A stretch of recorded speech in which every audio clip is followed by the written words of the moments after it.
Thank you. Be seated, please.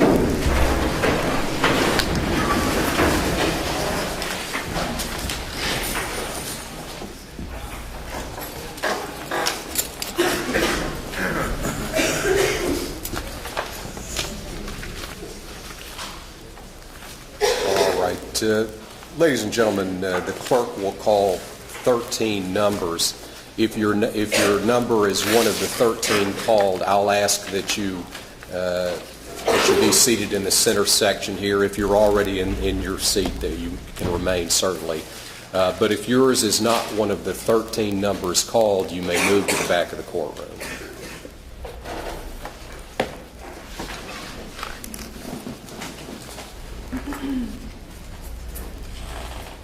Number 115.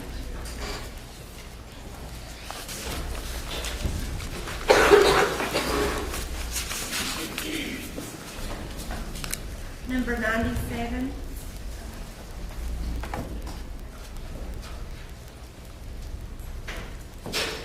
Number 34.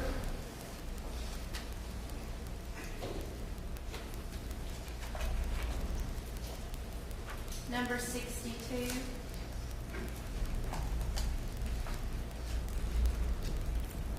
Number 98.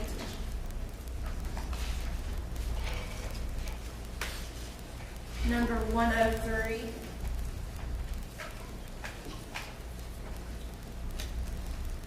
Number 118.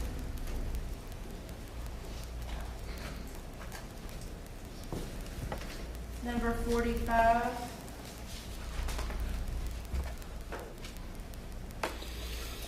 Number 72.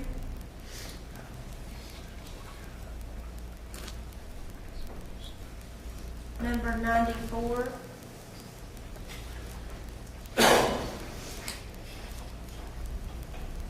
Number 76.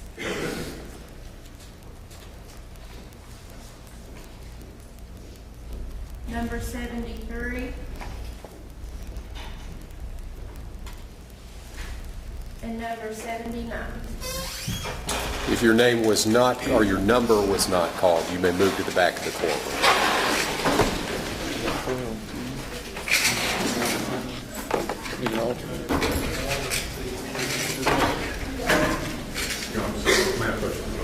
Yes.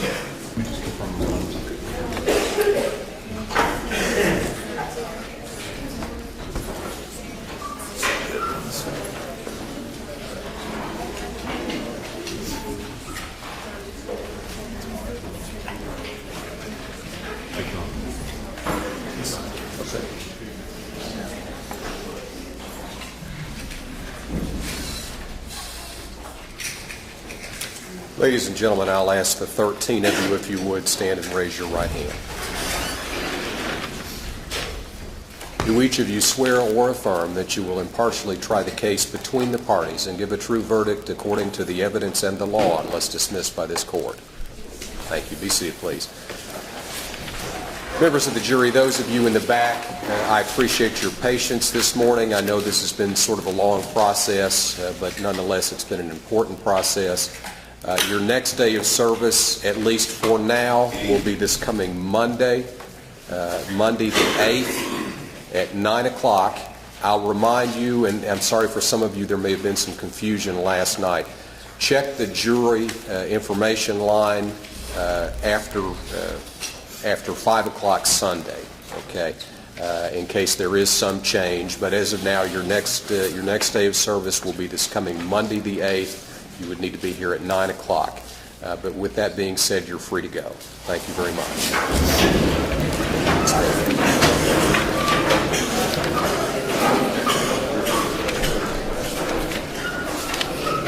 Yes, ma'am.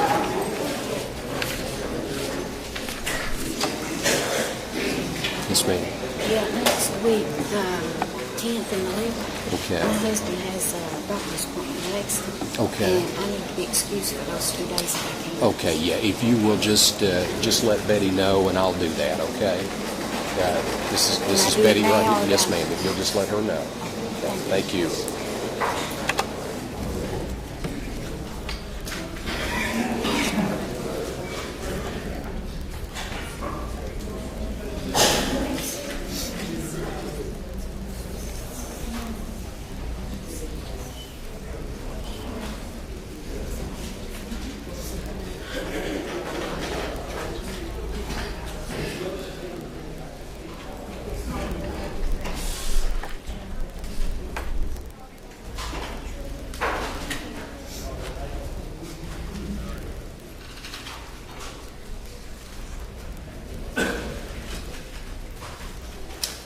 right. Ladies and gentlemen, also, if you are a witness in this case, either for the prosecution or the defense, if you have been advised that you may be a witness, I'll ask that you wait outside the courtroom until you're called to testify. Mr. Steele, do you see any of your witnesses in the courtroom? No, Your Honor. All right, Mr. Hoskins. No, Your Honor. Ladies and gentlemen, the trial will proceed as follows. The Commonwealth Attorney will make an opening statement outlining the Commonwealth's case. The defendant, through his attorney, may make an opening statement outlining the defendant's case or may reserve opening statement until the Commonwealth has concluded its case. The Commonwealth will then present its evidence. After the Commonwealth's evidence, the defendant can make an opening statement if reserved. The defendant has the right to introduce evidence, however, the defendant need not do so. Rebuttal evidence may be introduced. After the evidence is complete, the court will then instruct you on the law in the case. After the court's instructions, the attorneys will make their closing arguments.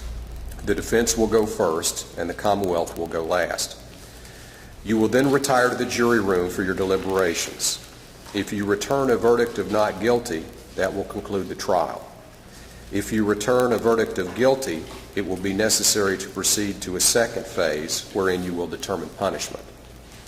The law applicable to this case will be contained in the instructions I'll give you, and it is your duty to follow those instructions.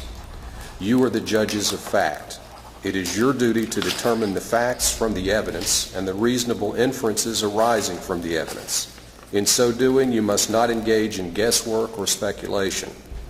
The evidence which you're to consider consists of the testimony of witnesses and the exhibits admitted into evidence. The term witness means anyone who testifies under oath, either in person or by deposition. Opening statements and closing arguments of the lawyers are intended to help you in understanding the evidence and applying the law, but they're not evidence and shall not be considered by you as such. The admission of evidence in court is governed by rules of law.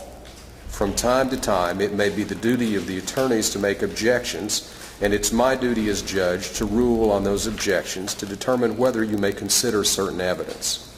You must not concern yourself with the objections or the court's reasons for rulings. You must not consider testimony or exhibits to which an objection was sustained or which has been ordered stricken. No statement or ruling or remark which I may make during the presentation of testimony is intended to indicate my opinion as to what the facts are. You are to determine the facts. You must not be influenced in any degree by your personal feelings or sympathy for or prejudice against the Commonwealth or the defendant in this case, for each is entitled to the same fair and impartial trial. Faithful performance by you of your duties as jurors is vital to the administration of justice.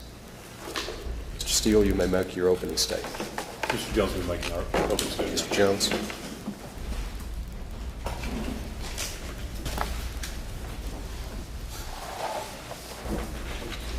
Had an opportunity to speak with everyone else. My name's Brandon Jones. I'm also going to be participating in this case today. This is a case about murder, as each of you have already been advised of by this court. This is also a case about taking responsibility for one's actions. On October the 18th of 2007, the defendant took a shotgun and he shot and killed Philip Glodo. There are several names that will be mentioned throughout this trial that each of you will become very familiar with. The victim, Philip Glodo, who was 45 years of age when he was shot and killed on and around the Star of Bethlehem Church on Ward Cemetery Road.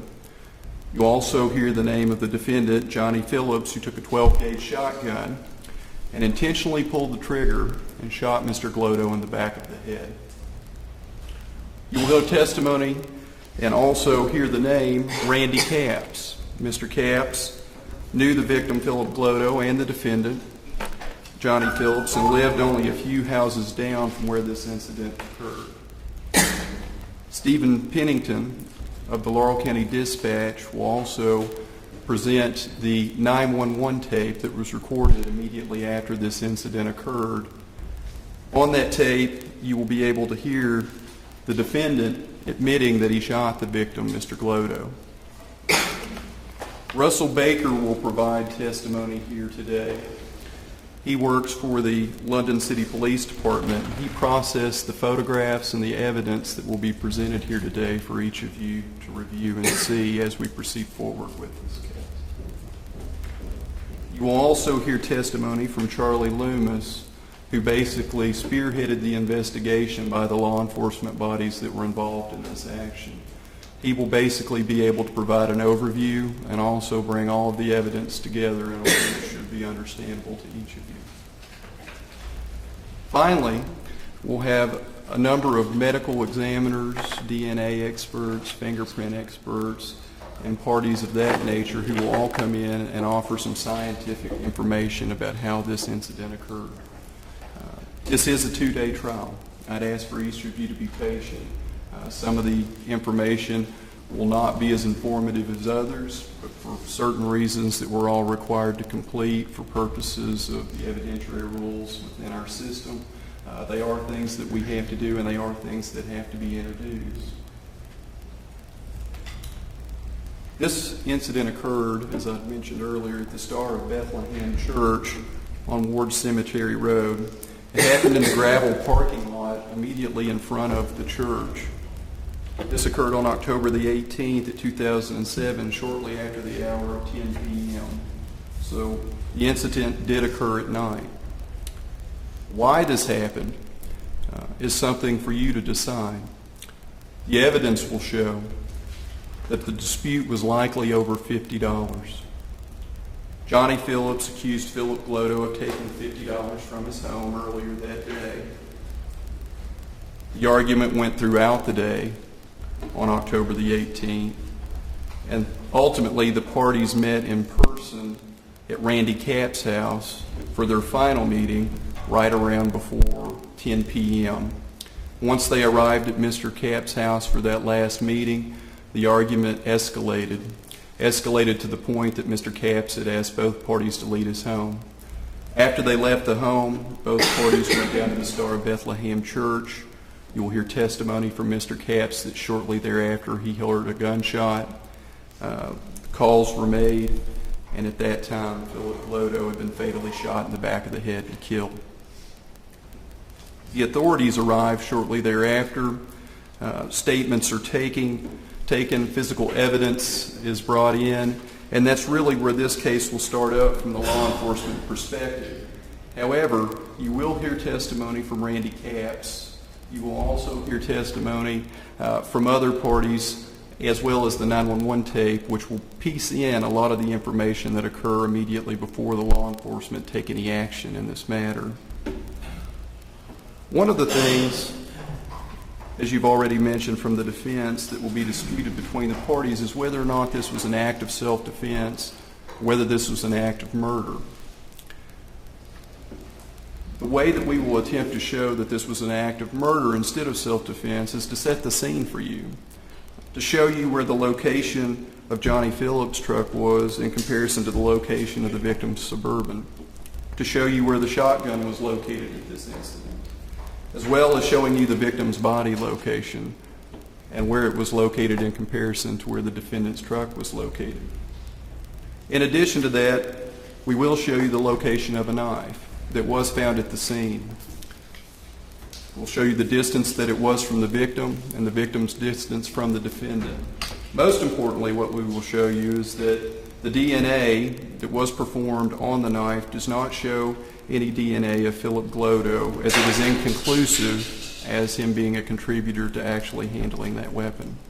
We will also show testimony through Randy Capps that he never remembers seeing Mr. Glodo with this type of a knife, or with any knife for that matter. They were friends. They did have a relationship for several years. In addition to that, we will also be able to show that fingerprints were taken of that knife, and at no time were any prints recovered of the victims on that knife. Ultimately, at the end of the evidence, what we will be asking this jury to find is that the defendant is guilty of murder, We will be asking the jury to find that because the defendant intentionally took a 12-gauge shotgun, pointed it at the back of the victim's head, and pulled the trigger. Thank you. Mr. Hoskins.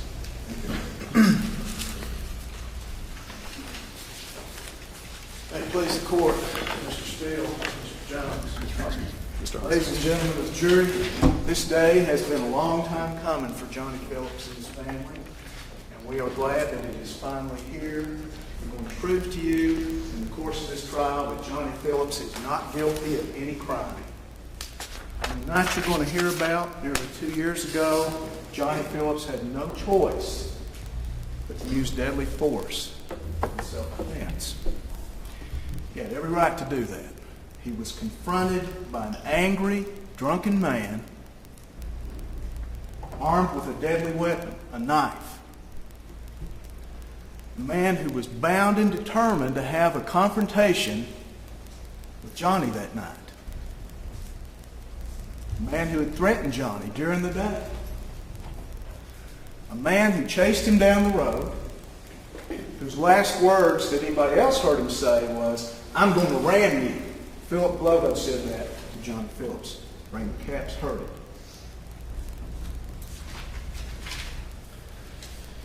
Johnny Phillips lives in London. He's married to Angie Phillips. He has a young son, Ethan, who's about 11, 12 years old. Ethan is legally blind. He has a handicap. Johnny has an older son, too. Johnny's known or knew Philip Glover for a while before this, and they had been somewhat of friends. Even on this very day, Johnny and Philip went to Tennessee to transfer a boat title. On the way back, they talked about having a cookout at Johnny's house later that day. Well, Johnny has a health problem. He's a big, tall fella, but he suffers from a medical condition that we'll tell you all a little more about later. And he's got serious back problems. He's not able to move and do things like a guy his age ought to be able to do. Because of that, he has to take a lot of medication, and his medication makes him tired. So the day this all happened, Johnny, Phil went to Tennessee, and they came back and they talked about having a cookout later on. Johnny had been up since about 4 o'clock that morning. He was wanting to go squirrel hunting because it was squirrel season. It had been real dry, and you can't hunt squirrels when the leaves and the sticks and everything are dry. You need some wet moistness in the ground, so he was waiting for it to rain. It was supposed to rain that weekend. He had his squirrel gun in his truck. But Phil called him that morning and said, this lady's got her boat papers ready to transfer, so they go and do this boat transfer. And then on the way back, they talk about having a cookout at Johnny's house. Johnny's been up, like I say, since 4 o'clock that morning. He's tired and needs to take his medicine and lay down and sleep for a while, which he does. Now, while Johnny is sleeping in his home, Phil Glover is there drinking and drinking and drinking.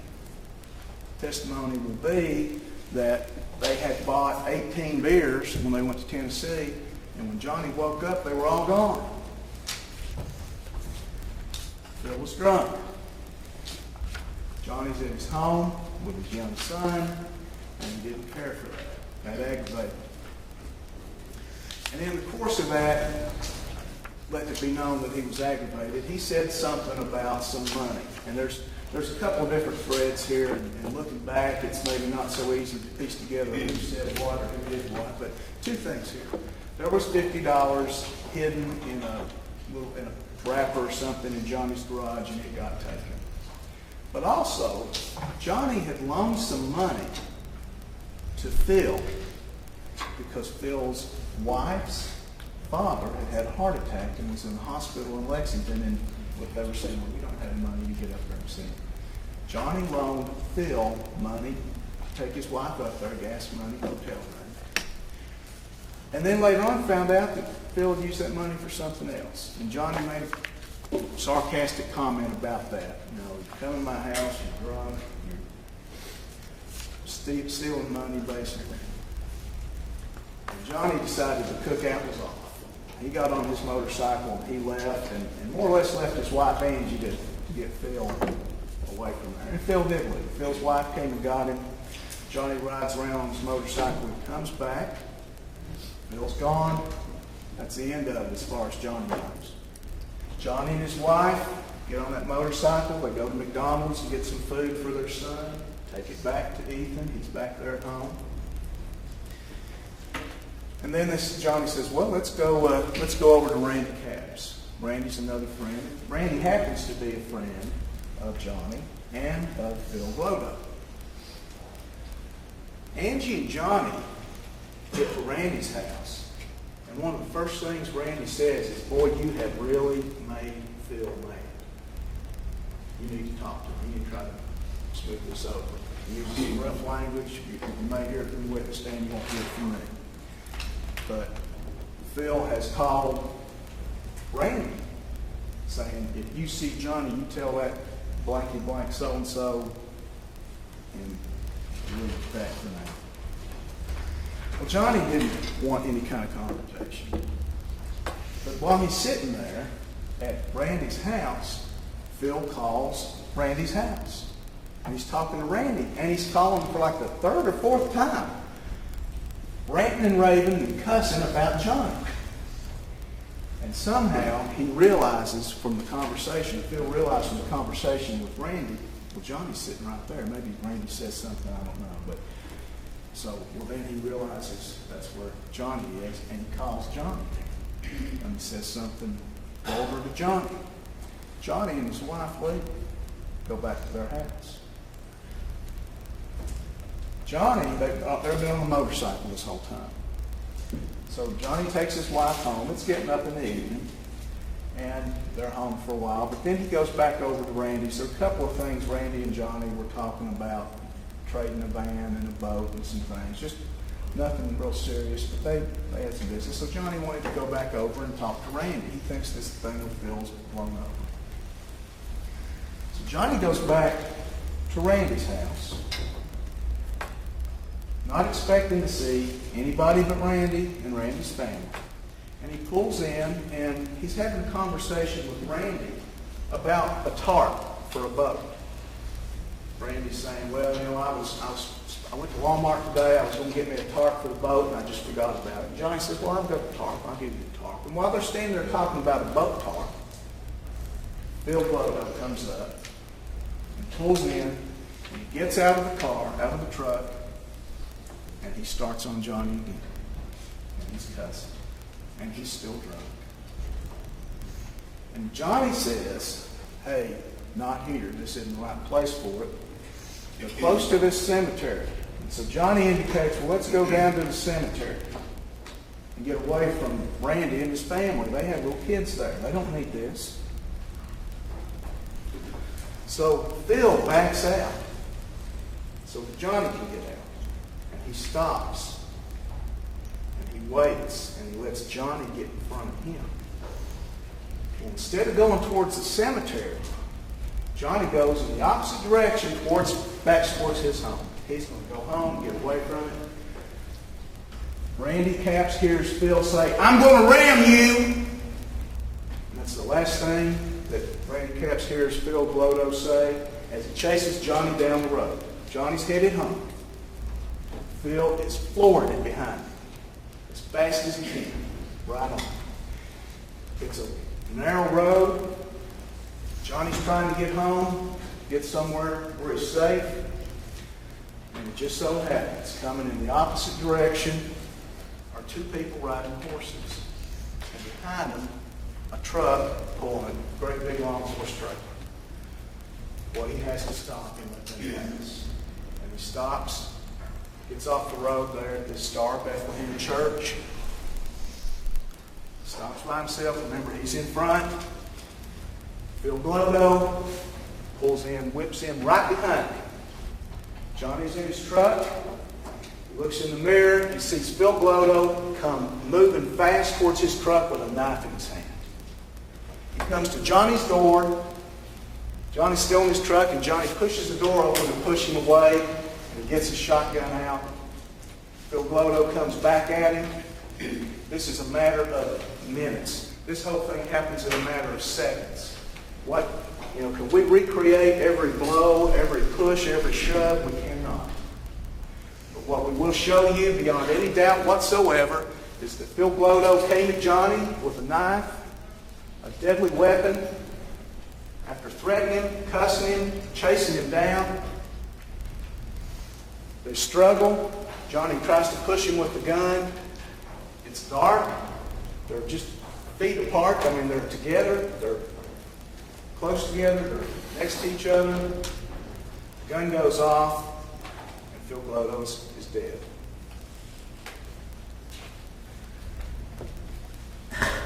Ladies and gentlemen, one shot was fired. And as soon as he could, just by fluke, the second after that happened, Johnny's wife calls him. He tells her what's happened, gets off the phone, and Johnny immediately calls 911 and says, "Get an ambulance out here." He's talking to the dispatcher.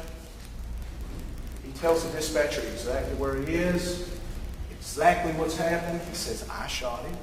He identifies himself. He says, "I'm Johnny Phillips." The dispatcher says, "Wait right there. Put the gun in the truck." Johnny does exactly what the dispatcher says, and he waits. And you'll hear Johnny, when you hear this 911 tape, you'll hear him say once, twice, 3 times, "Get an ambulance here. Get it here fast." Now, the dispatcher is talking to Johnny and saying, "Well, now, let's and you shot him, right?" Johnny says, "Yeah, I shot him. Get an ambulance here." Johnny's not behaving like somebody who's done something wrong. And they ask him on the phone. They said, "Well, where did you shoot him?" He said, "Well, I don't really know. Maybe the upper chest, maybe the face." It was a struggle, a frantic struggle. A man with a knife. Phil Glodo was a big man. Nearly 6 feet tall, strong man. Johnny waits for the police to get there. When the police get there, he talks to them. He answers their questions. His shotgun he's put back in the truck. Interesting thing about that shotgun, there were 3 rounds in it. The number of rounds you're allowed to have if you're hunting small game, hunting squirrels. You're allowed to have 3 rounds in your shotgun. 1 round was fired. Police find the spent cartridge. The other 2 are still in Johnny's gun. There's no hesitation in Johnny's voice. He tells him what happened. He tells him in detail what happened that night. There's no way in the world that he had time to, as apparently I want to suggest, to plant a knife there. And let me tell you what the evidence is going to be about this knife. They checked it for fingerprints and they couldn't find anybody's fingerprints on it. And that's common. We all hope in these cases that we're going to find fingerprint evidence. It's going to tell us something about the case. But it's very seldom it does. On TV, it does, movies, but very seldom in real life do fingerprints ever even show up. So in this case, they just couldn't find any fingerprints. So that doesn't tell us anything. But one thing that kind of sounds like CSI to me is something called touch DNA. Used to be they had to have a pretty good sample of evidence to do the DNA testing. But this new technique, touch DNA, apparently a person maybe just has to touch something, and there's a good chance that some DNA evidence is going to show up on what they touched. And that happened with this knife. So they send this knife to the state police laboratory and they find some DNA. They've got a sample from Johnny and they have a sample from Phil Glover. Now, they can't say whose DNA is on there. You know what they can say? Without any doubt, it was not Johnny's. Somebody's DNA was on there and it wasn't Johnny's. And they cannot exclude Phil Glover. They cannot say this was Phil's, but they cannot say this was not Phil's. They can say it wasn't Johnny's. They can't say it wasn't Phil's. Ladies and gentlemen, Randy Capps will tell you that it was just 2 minutes from the time of this confrontation in his driveway to when he heard the gunshot. Roughly a quarter of a mile down the road, Phil Glodo chased Johnny down. Phil Glodo got out of his vehicle with a knife. And Johnny did what he had no choice but to do, what he had every right to do to defend himself. And we submit, at the end of this case, you will return a verdict of not guilty. Thank you. Counsel, would you approach, please?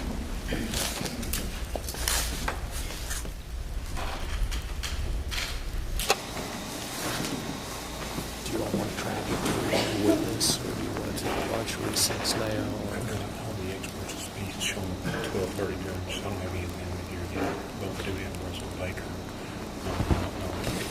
He'll be running quick on our end because he's going to be, he collected the evidence, took the photos, what we acknowledged and collected. I don't know how long David's going to be. That's going to be on this is for now. He's here ready to go. Probably not that much. Okay, well, we'll go ahead.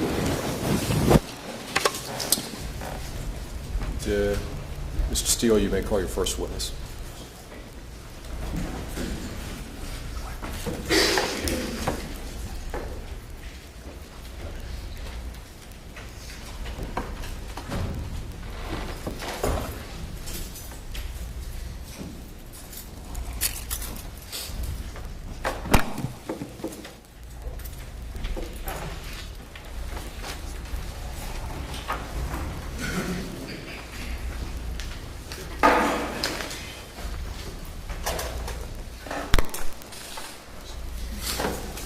You'll come before the clerk and be sworn, please.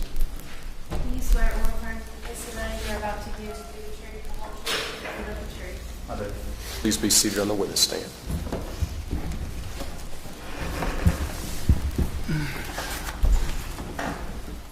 Morning, Mr. Baker. Would you please state your full name for the record? Russell Wayne Baker. And how are you employed? I'm a detective sergeant with the London Police Department. And how long have you been employed with the department? 14 years. And with the department, what are your duties and responsibilities? My duties are a general investigator for the London Police Department. Investigate all types of minor to major crimes. This depends on what the supervisor asked you to do, and also assigned with the Major Crimes Task Force to assist with cases. Please explain what the Major Crimes Task Force is. It's a task force made up of 2 detectives from the London Police Department, the Kentucky State Police, and 2 from the Laurel County Sheriff's Office. Whoever the on-call detective is from whatever agency will make a decision, depending on the type of case we're called on, whether or not to be activated. We're activated on cases such as homicides, questionable suicides, major thefts, armed robberies, things of that nature. On October 18, 2007, was the Major Crime Task Force activated that evening? Yes, it was. And did you respond to a call to the Star of Bethlehem Church? I did. And is that in Laurel County, Kentucky? Yes, it is. Where in Laurel County? It's located on Keavy Road. It's off 363, Highway 363. It's probably about 5 or 6 miles outside the city limits of London. And do you remember why you were called to the church that evening? We had a report of a man that had been shot by another subject. I just had real sketchy information when we were first initiated. And while you were called to the scene, did you ultimately help process that scene in Yes, I addition did. to doing some diagrams and things of that nature? Yes. What evidence did you collect? We collected everything at the scene that we thought was pertinent to the investigation. I believe I collected somewhere on the order of 16 items altogether. And did you enter those evidence items into a property information log? Yes, I did. And do you have that with you there, sir? Yes, sir, I did. Could you please tell the jurors what you actually helped process that evening? Okay.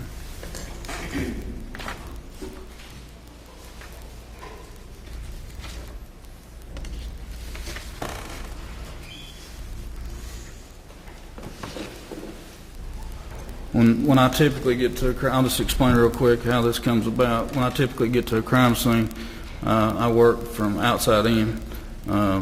so that there's really no methodology to how I number stuff. It doesn't mean because it's number one it's more important than anything else. I will take evidence markers usually and work my way from out to in, marking each item. I'll photograph the scene first, then I'll go in, mark everything with little tiny markers, and then I'll photograph everything again, and then we'll go back and start collecting each thing by number order. As I said, I collected looks like a total of 16 items altogether. Do you want me to go through the list, or? Yes, if you don't care, just Okay. generally, you don't have to go into very much specifics. Item number one is was an empty 12-gauge shotgun shell. Number two was a pair of eyeglasses. Item number three was a knife. Item number four was a picture of a pool of blood. Number five was some brain tissue. Number six was a lighter. Number seven was some blood splatter that was photographed. Number eight was a photograph of blood pattern also. Number nine was a brain tissue. Number 10 was brain tissue. Number 11 was brain tissue. Number 12 is a black Chevy pickup. Number 13 is a 12-gauge automatic shotgun. Item number 13A is 2 live 12-gauge rounds. Item number 14 is a red Chevy Suburban. Item number 15 is a gunshot residue kit. Item number 16 is brain tissue. What we have here is a lot of different items, but could you generally just describe how some of the processing is done for some of the different items that are here? I'm assuming that a shotgun would be processed by you differently than brain matter might be, or the Suburban in this particular case. Absolutely. Typically what we do, say a weapon, a shotgun or a pistol or a knife, depending on if it has blood on it or whatever, we have boxes that we can put items in, and then we have to mark them if they have blood on them with a biohazard sticker. Typically that's a cardboard box for the weapons. A knife typically is either a cardboard box or a plastic tube. Like a shotgun shell could be put in a paper or plastic evidence bag. Any like brain tissue would be usually put in a paper bag, and typically that evidence is turned over to the coroner. The vehicles are typically towed. We seal the doors, put evidence tape on the doors, initial the evidence tape usually, or put our unit number on it, and usually those vehicles are towed and they're followed from the scene to wherever we're going to store them at. And what did you do in this particular case with the evidence that you processed? As I processed everything, we logged it in, and then sealed everything, and then I transported it to the sheriff's office where it was officially turned over to the lead investigator, Detective Loomis. As part of your investigation, did you also take some photographs of the scene? Yes, I did. So, counsel, you're going. All right.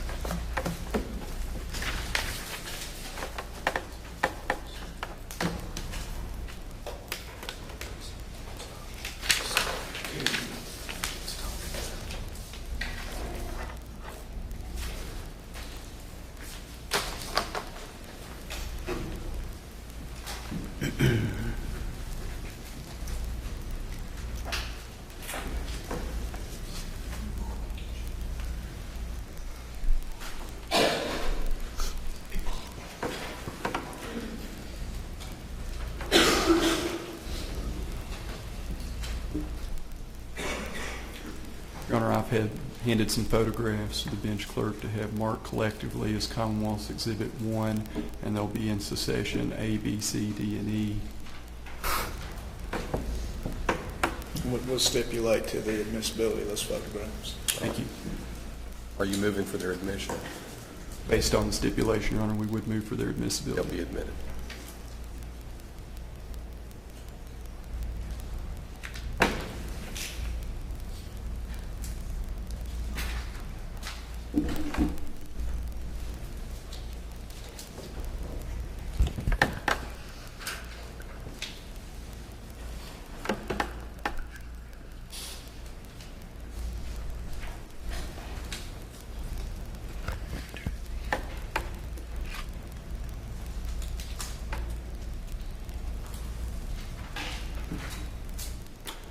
While we're waiting on those to be marked, could you please just generally describe the general layout of the location that you were at that evening? Okay. The best of my memory, the church is basically located at the intersection of Ward Cemetery Road and Highway 363. I don't believe there's anything between the church and that intersection on the left. I'm not 100% sure, but you turn right if you're headed south on 363. You turn right on Ward Cemetery Road. The church is on your left. It's one of the first structures you come to.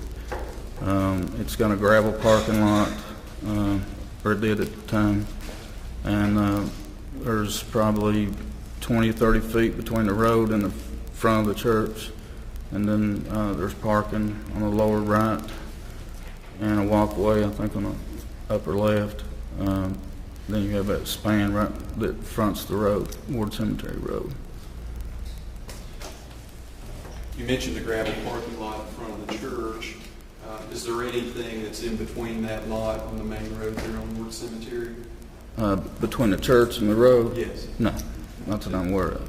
Also, is this a rural area, or is there residences that are located around the church? I think there is a few residents just on down the road. I can't remember. I'm not real familiar with the area.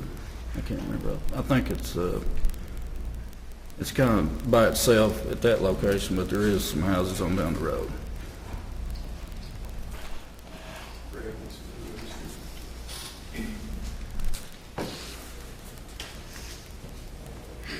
I'd like to hand you a group of exhibits that have already been marked and introduced as Commonwealth's Exhibit 1A through the preceding alphabet. Could you please take a look at those items and please describe for the jurors what those are? Immediately thereafter, I'd ask the court to have permission to publish those to the jury, Your Honor.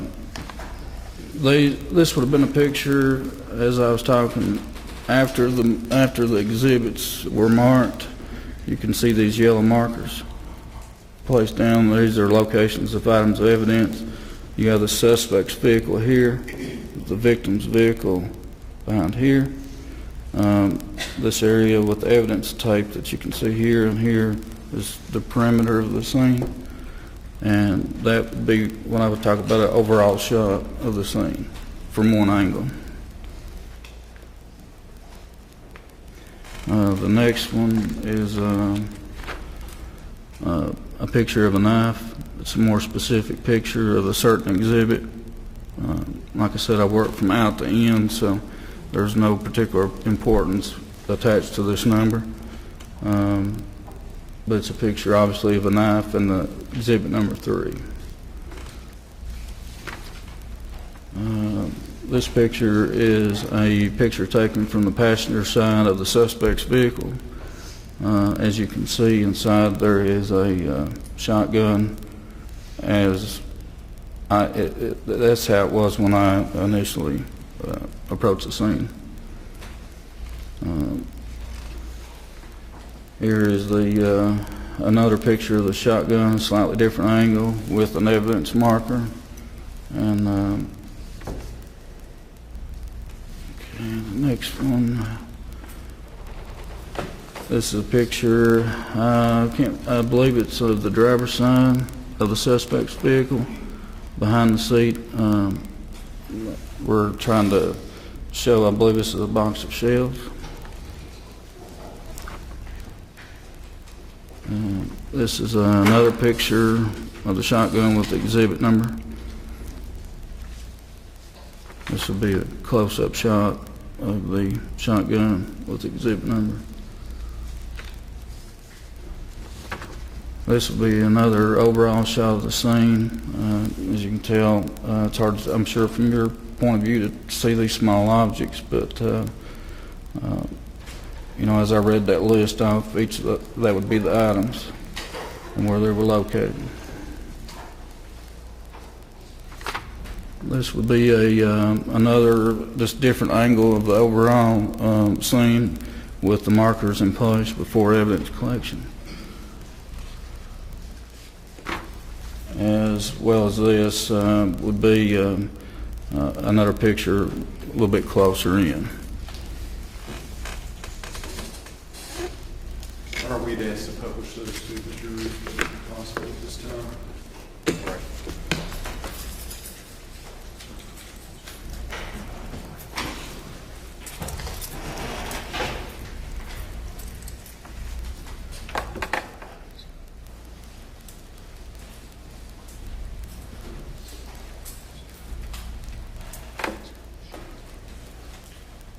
While they're taking an opportunity to look at those photographs, would you kind of describe for the jurors what the evidence markers are used for in a case such as this? They'll be identified by the juries in some of the photos, marked with little kind of triangles with numbers on them. But could you just explain a little bit about how you do that process?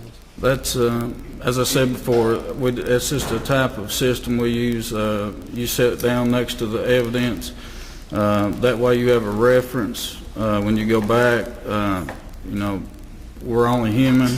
If we was to misplace a evidence log or something, we could go back and look at the pictures and be able to identify what a particular item was. So that's one of the reasons we do it, and also this helps later on when you come to testify, remembering your evidence. So it's just something simple you set down at each exhibit that you might find at a crime scene. We talked about that a little bit a few moments ago. There's an evidence property information log that you Yes. perform, and it appears that on the left-hand column of this log that you have the item number listed. Correct. And on the right-hand column it lists the number of the item. Is the number of the item the actual marker number that's listed in the photograph? Yes, the item number will should correspond with the pictures and the yellow markers. And I'd like to have this marked as follows next exhibit.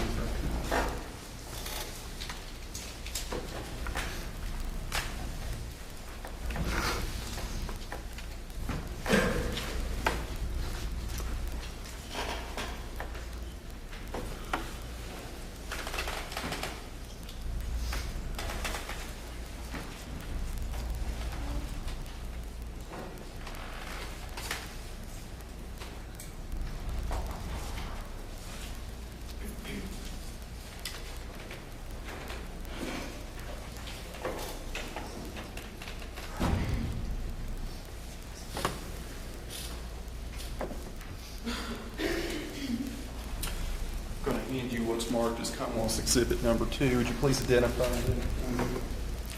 This is just a typical evidence recovered property form. You list your item number in the left-hand column. This right up here has your some of your information, dates and times, location, case number. Here you would start listing your items.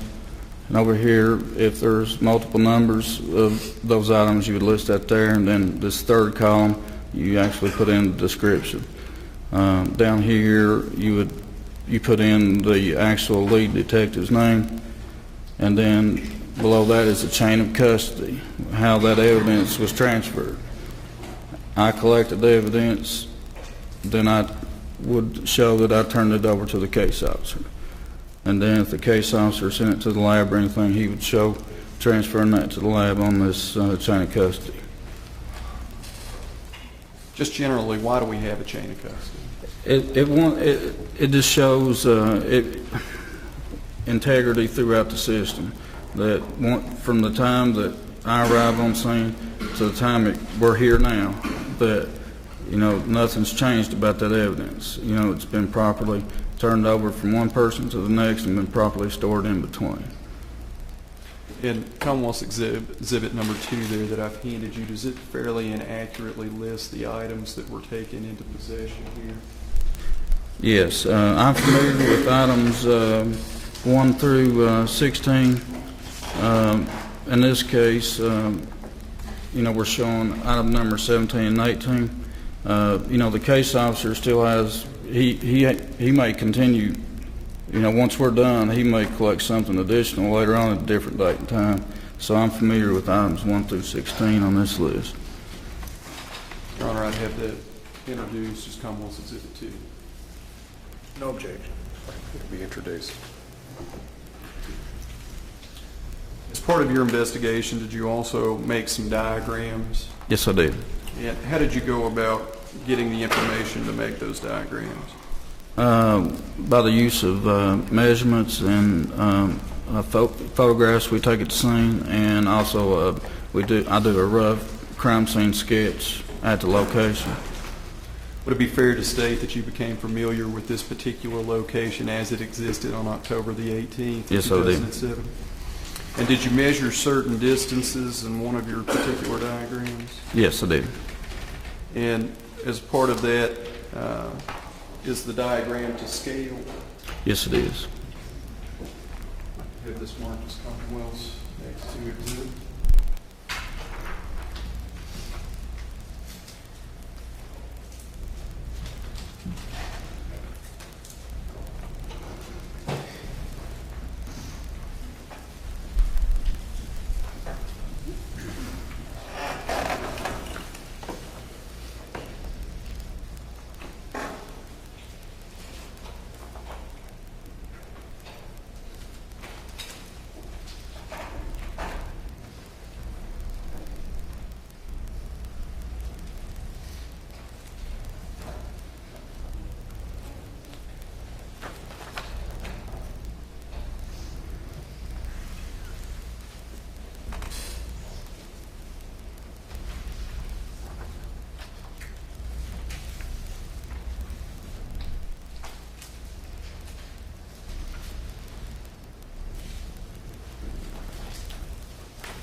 Detective, I'd like to hand you what's been marked as Commonwealth's Exhibits 3 and 4. I'd ask you to please describe what it is that I've needed to you. Okay. This is a finished diagram of the crime scene sketch that I made on the scene. It was made using a software called FX CSI Edition. It was new software at the time. As you place particular items in the diagram, it automatically scales that item. In this particular instance, the scale is 1 inch equals 7.8 feet. Is that diagram a reasonably inaccurate representation of the scene as it existed on October the 18th? Yes, it's as close as we can make it. We're not artists, so it's best, and along with the pictures, it correctly depicts the crime scene. Because this particular diagram is to scale, would you tell the jurors what scale the diagram is to? Yeah, the particular scale on this one is 1 inch equals 7.8 feet. I'd move to offer Commonwealth's Exhibit 3 into evidence, Your Honor. No objection. Be admitted. Would you please take a look at Commonwealth's Exhibit number 4 there, and please describe that for the jurors. This is a what I would describe as a bird's eye view or top-down view drawing or sketch of the victim's vehicle in this case, and also on there is some measurements and also depicts some evidence locations. In the diagram there are some, I guess, some numbering on the front right. I guess the driver's side front. there, some holes. Would you please describe for the juries what that's supposed to represent? In this case, items 1, 2, and 3 indicate holes in the driver's side windshield. And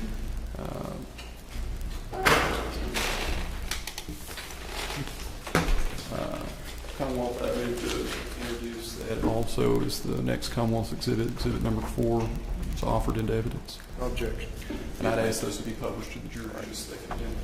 Admitted and published. No further questions for this witness, Your Honor.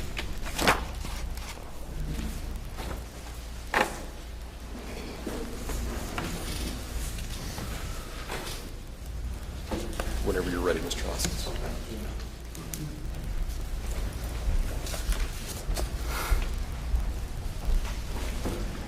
Detective Baker,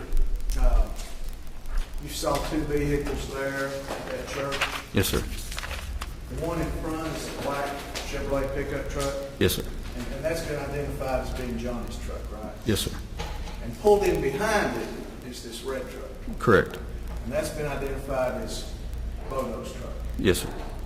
And then right there on the ground was this knife. Yes, sir. Could you describe that knife for us a little bit?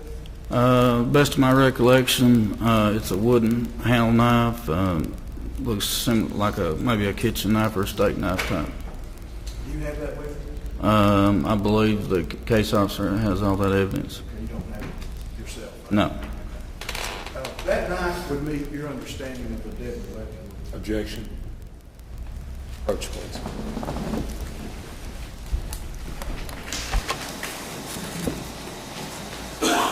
Deadly weapon is a definition defined by the courts, not by a law enforcement officer. If a deadly weapon instruction is given, the courts to give it, not an officer. There is a definition at the end, at the close of the case. If it fits this case, that would be given by the court. Sustained.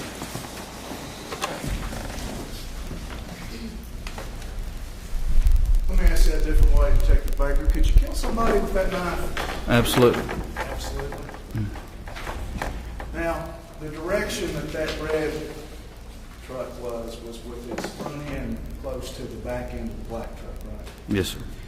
And the black truck, Johnny's truck, was pointed out that road towards 363, wasn't it?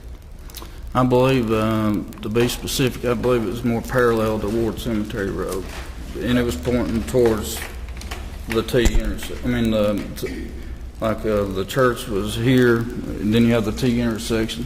His vehicle was running parallel with Ward Cemetery Road, best of my recollection. Running parallel with Ward Cemetery Road in the direction out to 363. is that Correct. right? Yes. So if a person was going from Ward Cemetery Road over by Levi Jackson, that's the way they'd be headed, right? Yeah. That's all, thank you. Mr. Jones, anything else?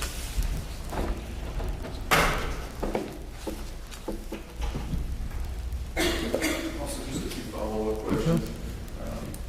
Based upon your investigation of the defendant's truck, could you make a determination as to whether or not it had been rammed? I didn't see any evidence of that. Mr. Galloto's vehicle was a red Chevy Suburban, older model. Was there any paint transfer, red in nature, on the black truck of the Not defendant? to my knowledge, no.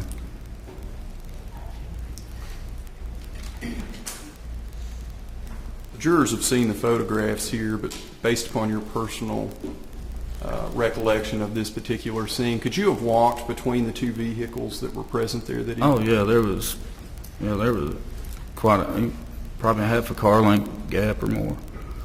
Thank you. No further questions, Ms. Whitfield. No further questions. You may step down. All right. Members of the jury, looks like it's about lunchtime. I'll advise you again and advise the parties, their attorneys and witnesses and anyone else having an interest in this case to have no contact whatsoever with any of the jurors in this case. And members of the jury, you're admonished not to permit anyone to speak with you or communicate with you about the trial. Do not discuss the case with anyone or remain in hearing of anyone discussing the case. Discuss this case only with other members of the jury in the jury room when all members of the jury are present. I'll ask that you promptly report any violation of this admonition to the court or to one of the bailiffs. Keep an open mind and don't decide any issue in this case until the case has been submitted to you under the court's instructions for your deliberations. With that being said, the court will be in recess until 1 o'clock. Your Honor, could I ask two additional clarifications? Oh, just one moment, please. Since we know this was in yesterday's newspaper, I would just ask the court to admonish the jury not to pick up the newspaper, try to avoid seeing the newspapers. That's advisable also. Thank you, Mr. Hoskins. And also, members of the jury, please don't pick up the newspaper. Don't attempt to read anything about this. All right. We're in recess until 1 o'clock.